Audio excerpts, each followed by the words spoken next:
तो सबसे पहले आता है मीनिंग, ऐसी स्टेटमेंट जो विशेष अवधि के लिए बिजनेस के बारे में net profit and net loss के बारे में जानकारी देती है। नंबर 2 पर आता है definition. Financial statements are written records that convey the business activities and the financial performance of a company. और अब आते हैं फाइनेंशियल स्टेटमेंट के types. Number 1 trading account, number 2 profit and loss account and number 3 balance sheet.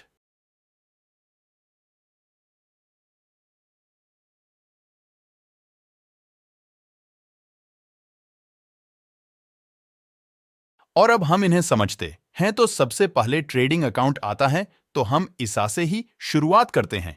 तो सबसे पहले trading account की definition तो डेफिनेशन है कि एक निश्चित अवधि जैसे 1 वर्ष या 6 महीने के अंतर्गत व्यापार से होने वाले सकल लाभ या सकल हानि की जानकारी प्राप्त करने के लिए व्यापारी जो खाता तैयार करता है।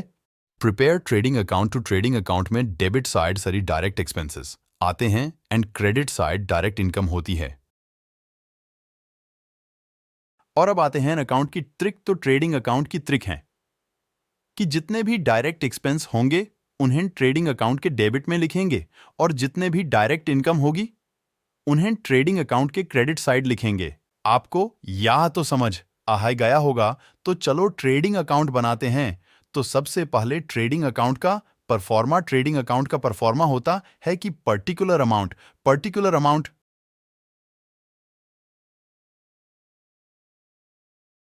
ट्रेडिंग अकाउंट के डेबिट में आता है। तो opening stock to purchase and all direct expense, और जितना इनके सामने अमाउंट होता है इतना अमाउंट लिख देना है।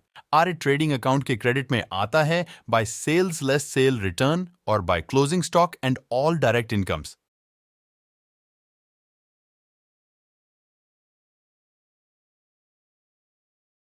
और हाँ, अगर आपकी इनकम एक्सपेंसेस से ज्यादा होती है तो आपका ग्रोस निकालता है, और अगर आपके एक्सपेंसेस इनकम से ज्यादा होते हैं तो आपका ग्रोस लॉस निकालता है।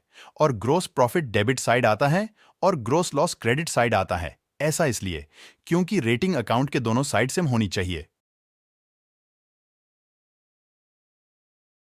एंड सेकंड नंबर पर आता है प्रॉफिट लॉस अकाउंट। तो प्रॉफिट लॉस अकाउंट की डेफिनेशन होती है जिसके द्वारा बिजनेस को नेट प्रॉफिट एंड लॉस के बारे में बताता है। इसमें डेबिट में सारे इनडायरेक्ट एक्सपेंसेस तथा क्रेडिट में सारी इनडायरेक्ट इनकम आती है। और हन इसमें ओपनिंग बैलेंस ग्रोस प्रॉफिट और ग्रोस लॉस के रूप में हो सकता है। आपको इसके बेसिक तो पता लगी ही गए होंगे। तो चलो इस अकाउंट को भी बनाते हैं। तो इसका परफॉर्मा होता है पर्टिकुलर अमाउंट।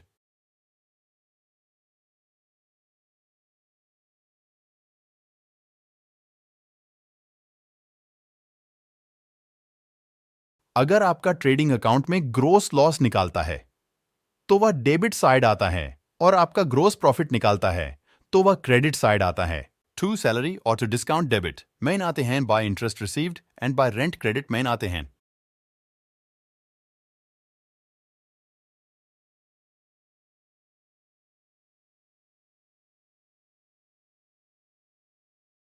और हन, अगर आपकी इनकम एक्सपेंसिव से ज्यादा होती है तो आपका नेट प्रॉफिट निकालता है, और अगर आपके इनकम एक्सपेंसेस से कम होती है तो आपका नेट लॉस निकालता है।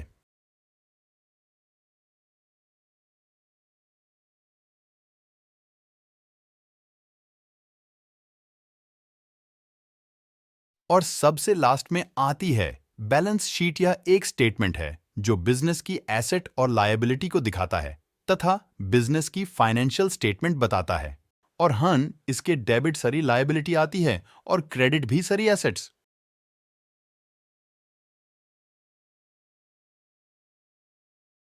आपको इसके बेसिक तो पता लगी चुके होंगे। तो चलो बैलेंस शीट बनाते हैं। बैलेंस शीट का pro forma liability amount, assets amount, और कैपिटल आपके आएगी लायबिलिटी में, और इसमें से लेस ड्राइंग करके जो अमाउंट आएगा यूज अमाउंट में लिख देंगे बैंक।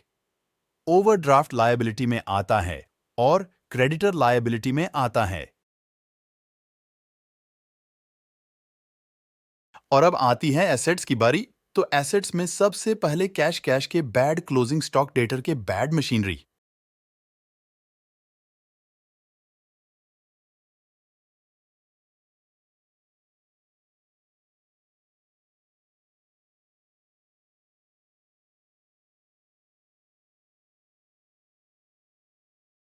अगर आपको वीडियो पसंद आई तो वीडियो को लाइक कराएं